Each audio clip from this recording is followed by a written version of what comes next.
শেখ হাসিনা নিজে যেগুলি অপরাধ করতেছে, নিজে যেগুলি কাজ করতেছে, সেগুলিরও দায় সবটাই আমরা ভারতের উপরেই দিব এখন, তাই তো? না, আমরা তা বলছি না। আমরা যেটা বলছি যে দেখুন, শেখ হাসিনার এই অপরাধগুলো সংগঠনের ব্যাপারে তাকে নানানভাবে ফ্যাসিলিটেট করা হয়েছে। তার সর্বশেষ দৃষ্টান্ত হচ্ছে যে তাকে তো ফ্যাসিলিটেট চীনও করছে, দুইটা সাবমেরিন দিছে ভারতের এটা টহল দেওয়ার জন্য। সাবমেরিন এই যে পদ্মা সেতু বানাইতে টাকা দিছে, মিথ্যা কথা বলে বলে সে টাকা। হ্যাঁ, সাবমেরিন কিন্তু কোনো ক্রাইমস এগেইনস্ট হিউম্যানিটি সংগঠনের কাজে ব্যবহৃত হয়নি। এবং পদ্মা সেতুতে ঋণ যেটা দিয়েছে সেটা দিয়ে বাংলাদেশের ইনফ্রাস্ট্রাকচার ডেভেলপমেন্ট হচ্ছে, যদিও সেখানে দুর্নীতি হয়েছে। আমি বলতেছি কিন্তু ধরেন একটা গুমের ক্ষেত্রে যখন সাহায্য করবে, যখন সীমান্ত খালি করে বাংলাদেশের জনগণের উপরে আঘাত করো, তোমার সৈনিককে নিয়ে সীমান্ত খালি করে দাও, এই ধরনের সম্পৃক্ততা এক জিনিস। সেটা তো আপনি বলতেছেন, মানে এটা তো আপনার বলা, মানে আমি তো আর এটার ফ্যাক্ট আমি জানি না। মানে বাংলাদেশের কোনো সরকার প্রধান সীমান্ত খালি করে দাও, সৈনিকদের মারা, এটা ইটস লাইক, মানে এটা অনেক বড় স্টেটমেন্ট। মানে এটা নিশ্চয়ই সৈনিকদের মারা না, আমি আপনাকে বলছি দায়িত্ব নিয়ে আমাদের তদন্তের মাধ্যমে আমরা পাচ্ছি যে যখন 5ই আগস্টের যখন ঢাকাকে কন্ট্রোল করতে পারছিল না, তখন প্রাইম মিনিস্টার নির্দেশ দিয়েছিলেন বিজিবিকে যে তোমরা সীমান্ত থেকে ঢাকা শহরের দিকে মার্চ করো। এবং আপনারা জানেন যে 5ই আগস্ট বিভিন্ন রাস্তায় রাস্তায় বিজিবির সাথে ছাত্র জনতার সংঘর্ষ হয়েছে, তারা ঢাকার দিকে মার্চ করছিল। সেই তথ্য আছে। বিডিআর নিয়োগ করতে হলে তো সীমানা থেকেই নিতে হবে, আর কোথাও থেকে তো নিয়োগ করার উপায় নাই, মানে বিজিবিকে নিয়োগ করা। তাহলে সীমান্তকে অরক্ষিত রেখে আপনি সৈনিকদেরকে ঢাকার দিকে মার্চ করতে বলা, এবং সেক্ষেত্রে আবার যখন বলা হয়েছে যে আমি যেটা করব, তো তাহলে তো সীমান্ত অরক্ষিত হয়ে যাবে। তখন যে তিনি যে অ্যান্সার গুলো দিয়েছেন, যেগুলোর প্রমাণ আমরা পেয়ে গেছি আমাদের হাতে, তো এগুলোর থেকে এগুলো অনেক বেশি শক্ত কথা, কিন্তু ইট ইজ রিয়ালিটি। ওকে, ঠিক আছে, আমি মেনে নিলাম। এমনিতেই লোকে বলতেছে যে আমি আওয়ামী লীগের প্রেসিডিয়ামের সদস্য কিনা, কেন তো আওয়ামী লীগের হয়ে কথা বলতেছি যে ভাই। আচ্ছা, যাই হোক, প্রেসিডিয়াম কিন্তু ফাঁকা আছে, আপনি চাইলে হয়ে যেতে পারেন। এই ফাঁকা হয়ে যেতে পারে না, আপনার ধারণা যে আমি খালি ফাঁকা হইলেই সেই জায়গায় গিয়া বসি, ব্যাপারটা এরকম না কিন্তু তাদের ভাই। মানে মানে মানে এটা এটা এটা আমি, আচ্ছা, আমার দুইটা প্রশ্ন এটার মধ্যে এটা আছে, সেটা হচ্ছে যে সারা দেশে আওয়ামী লীগ নেতাকর্মীদের আসামি হিসাবে আদালতে হাজির করা হলে তাদের উপর ডিম মলমূত্র নিক্ষেপ, অনেক ক্ষেত্রে আইনজীবীদের কে দাঁড়াতে না দেওয়া, এইটা আদুল ভাইয়ের সাথে আওয়ামী লীগের ভালোবাসা বেশি। হ্যাঁ, এই জাতীয় কথা বলা হচ্ছে। তো এটা যেটা জজ কোর্টে প্রথম দিকে ধরেন যখন ম্যাজিস্ট্রেট কোর্ট গুলোতে তাদেরকে হাজির করা হয়েছে, তখন জাস্ট বিপ্লবের পর একটা তখন একটা ট্রমার থেকে বেরিয়ে আসা, এবং মানুষ তখন অনেক বেশি উত্তেজিত, শহীদদের রক্ত তখনও শুকায় নাই, মানুষ আহত, তখন একটা ইমোশনের ভিত্তিতে যেগুলো হয়েছে সেগুলো অনাকাঙ্ক্ষিত, এগুলো আদালত অঙ্গনে হতে দেওয়া উচিত নয়। তবে এটা কিন্তু এখন বন্ধ হয়ে গেছে, এবং আমরা কেউই চাইবো না যে এই ধরনের পরিবেশ অন্তত আদালতে হোক। আচ্ছা, জয় বাংলা এখন জাতীয় স্লোগান না, কিন্তু এই স্লোগান নিষিদ্ধও না, কিন্তু আমাদের কাছে খবরগুলো এরকম আসতেছে যে জয় বাংলা স্লোগান দিতে গেলে আক্রমণের মুখে পড়তেছে। জয় বাংলা স্লোগান দেওয়ায় বা লেখার কারণে চাঁপাইনবাবগঞ্জে ছাত্রলীগের 2জন কর্মীকে হত্যা করা হয়েছে।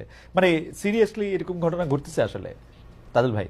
আমার জানা নেই, তবে জয় বাংলা স্লোগানকে যেভাবে অপব্যবহার করা হয়েছে, প্রত্যেকটা অপকর্মের সাথে, হত্যাকাণ্ড, দুর্নীতি করতে গিয়ে জয় বাংলা স্লোগান দিয়েছে, মানুষ মারতে গিয়ে জয় বাংলা স্লোগান দিয়েছে, ব্যালট বাক্স ছিনতাই করতে গিয়ে জয় বাংলা স্লোগান দিয়েছে।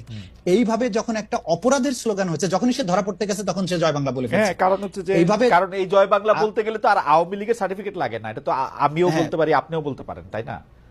মুশকিল আসানের যে স্লোগান, এখন যখনই এই স্লোগানটা 16 বছর ধরে একটা অপরাধ সংগঠনের হাতিয়ার হিসেবে ব্যবহৃত হয়েছে, মানুষ কিন্তু যখনই এখন কেউ আরেকবার জয় বাংলা বলার চেষ্টা করে, তখন জয় বাংলা স্লোগানটা তার শত্রু না, তার পেছনের যে মানুষটার অপরাধী মানসিকতা, তাকে কিন্তু মানুষ আক্রমণ করে। সুতরাং জয় বাংলাকে দোষ দিয়েন না, দোষ দিতে হবে আসলে তার পেছনের মানুষটা, যে এই স্লোগানটাকে অপব্যবহার করে অপকর্মগুলো করেছে।